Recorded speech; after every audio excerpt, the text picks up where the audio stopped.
Hola, ¿qué tal? Sean bienvenidos al curso de Parámetros de calidad del suelo. Ahora veremos parámetros químicos. Sin más que decir, comencemos. Los temas que vamos a ver el día de hoy son pH, conductividad eléctrica, nutrientes y capacidad de intercambio catiónico. Vámonos con el pH. Aquí tenemos una escala de pH. Va desde el 0 hasta el 14. Abajo del 7 es ácido, arriba del 7 es alcalino. En términos de pH del suelo, tanto la acidez como la alcalinidad son perjudiciales para las plantas. En la norma oficial 021 de la Semarnat nos dicen que el pH adecuado para la mayoría de los cultivos es de 6.1 a 6.5, pero tenemos algunos casos especiales como por ejemplo el arándano. El arándano se sabe que tolera pHs muy ácidos, incluso a veces lo tienen en pH hasta de 4, pero este es un caso muy especial, es muy raro.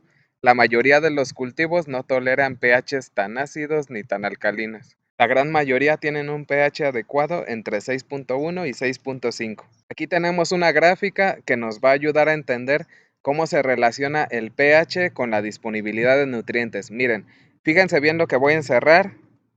Ahí eso que encerré en rojo, un pH que va de 6 a 6.5. Ahí en ese caso la mayoría de los nutrientes van a estar disponibles. Ahora fíjense lo que voy a encerrar. Ahí un pH ácido, en ese caso vamos a tener deficiencias de macronutrientes. Ahora vamos a fijarnos a la derecha, pH alcalino. Ahí vamos a tener deficiencia de fósforo y de micronutrientes. Entonces, hay mucha relación entre el pH y la disponibilidad de nutrientes. El pH también nos puede avisar si tenemos algún elemento que sea tóxico para las plantas.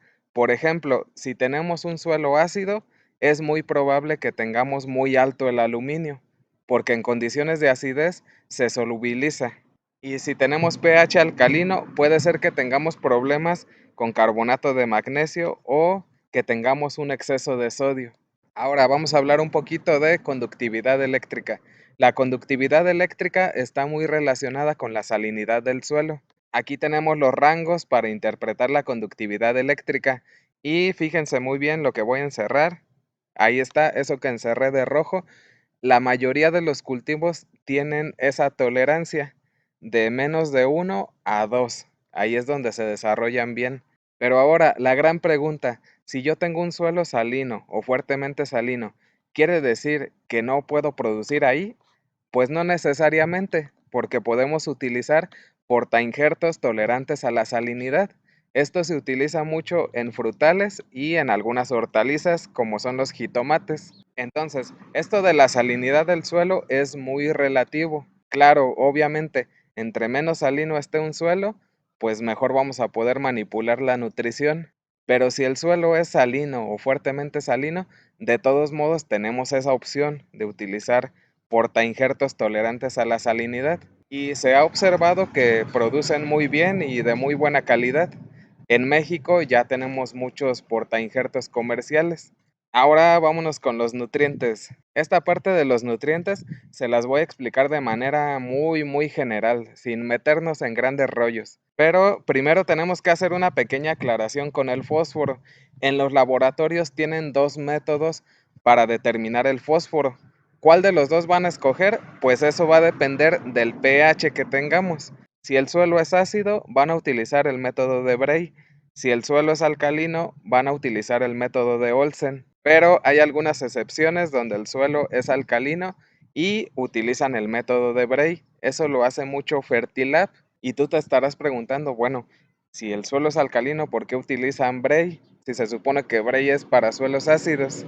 Bueno, ellos se basan en investigaciones y trabajos que ya se han realizado y han llegado a esta conclusión de que los suelos de esta zona, Michoacán, Guanajuato, Querétaro, toda esa zona, ahí el mejor método para extraer el fósforo es el método de Bray. Entonces, no se preocupen si un día les toca ver un análisis de Fertilab donde el suelo es alcalino y para determinar el fósforo utilizaron el método de Bray. No se preocupen, es completamente normal. Ya aquí explicamos la razón. Y bueno, para interpretar el fósforo que se obtuvo por el método de Bray, aquí están los rangos de interpretación.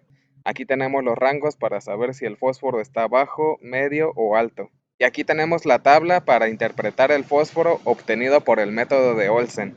Es completamente diferente. De igual forma tenemos los rangos para nitrógeno total, relación carbono-nitrógeno, nitrógeno inorgánico, potasio, calcio, magnesio, metales pesados, micronutrientes. Con estos rangos que vienen en la norma oficial, los laboratorios van a elaborar estas gráficas de colores que están viendo aquí y ahí nos vamos a dar cuenta si cada nutriente está bajo, medio, alto, pero mucho ojo con esto. Esos datos que se manejan son muy generales. La interpretación se la tenemos que dar de acuerdo a cada cultivo. Por ejemplo, no es lo mismo fertilizar una planta de aguacate que una planta de cilantro. La cantidad de nutrientes es completamente diferente. Vamos a poner como ejemplo el potasio. Vamos a imaginar que en un análisis dice que yo tengo 300 partes por millón de potasio. De acuerdo a la norma oficial, 300 partes por millón de potasio es mucho, está alto. Miren, ahí dice, arriba de 234 ya está alto. Pero, oh sorpresa, eso está muy alto, por ejemplo, para un cultivo de maíz, pero para un cultivo de plátano está bien bajito. Se sabe que el plátano extrae hasta 1 tonelada de potasio por hectárea. Entonces, 300 partes por millón para un cultivo de plátano es bien poquito. Entonces, como les digo, cada cultivo tiene sus requerimientos nutricionales diferentes. Aquí tenemos una tabla con requerimientos de diferentes cultivos y aquí podemos ver que cambia muchísimo de un cultivo a otro. Regresamos al ejemplo del potasio. El plátano necesita casi 10 veces más potasio que un cultivo de maíz. Entonces, podemos concluir que la interpretación de los nutrientes va a depender del cultivo en particular. Ahora, una pregunta muy interesante. ¿En qué se miden los nutrientes? ¿Cuál es la unidad de medida? Bueno, lo correcto es miligramos por kilogramo. Esa es la unidad de medida. Miren, de hecho viene en la norma oficial. Aquí dice miligramos por kilogramo de calcio. Pero muchos laboratorios todavía reportan en partes por millón. Estas son las unidades que se utilizaban antes, que se supone que ya no se usan. Pero bueno, como muchos laboratorios siguen reportando partes por millón, pues vamos a seguir hablando de ellas. Aquí en los videos vamos a seguir mencionando partes por millón, porque todavía se usan mucho, pero lo correcto es decir miligramos por kilogramo. Entonces, miligramos por kilogramo y partes por millón es lo mismo, es exactamente lo mismo. Bueno, ya para terminar, vamos a hablar de capacidad de intercambio catiónico, que también se le conoce como SIC. La SIC viene siendo esto, la capacidad que tiene un suelo para retener cationes e intercambiarlos. Miren, vamos a ver la figura del lado izquierdo. Ahí el suelo está reteniendo cationes. ¿Y qué son los cationes? Cargas positivas. Miren, está reteniendo cargas positivas, pero también las está intercambiando. Miren, les explico. Del lado izquierdo está la fase sólida del suelo. Del lado derecho está la fase líquida del suelo. Entonces, ¿cómo ocurre este intercambio? De la fase sólida se despegan y se van a la fase líquida. Y de la fase líquida van y se pegan en la fase sólida. Entonces, ese es el intercambio de cationes. Se pegan y se despegan. Es eso, nada más. Y bueno, la capacidad de intercambio catiónico se mide en centimol carga por kilogramo. Esto es lo correcto, es lo que viene en la norma. Pero también lo podemos encontrar en miliequivalentes por 100 gramos. Son equivalentes, es lo mismo. Y bueno, aquí está la tablita sobre cómo interpretar la SIC. Y bueno, esto tiene que ver mucho con la textura. Miren, vámonos hasta abajo, donde dice muy baja y viene menos de 5. Esa SIC tan bajita corresponde a un suelo arenoso. ¿Por qué? Porque los suelos arenosos no retienen nada, no retienen casi nada de agua y sales minerales. Entonces por eso tienen la SIC tan bajita. Vámonos al otro extremo, donde dice muy alta, más de 40. Ahí corresponde a un suelo arcilloso. Los suelos arcillosos retienen demasiado, es lo contrario del arenoso, retienen demasiada agua y demasiados nutrientes. Entonces por eso tienen la SIC tan alta. Entonces aquí vemos cómo un parámetro físico, que es la textura, está muy relacionado con la SIC, que es un parámetro químico. Y bueno, ya para no aburrirlos, le vamos a dejar hasta aquí.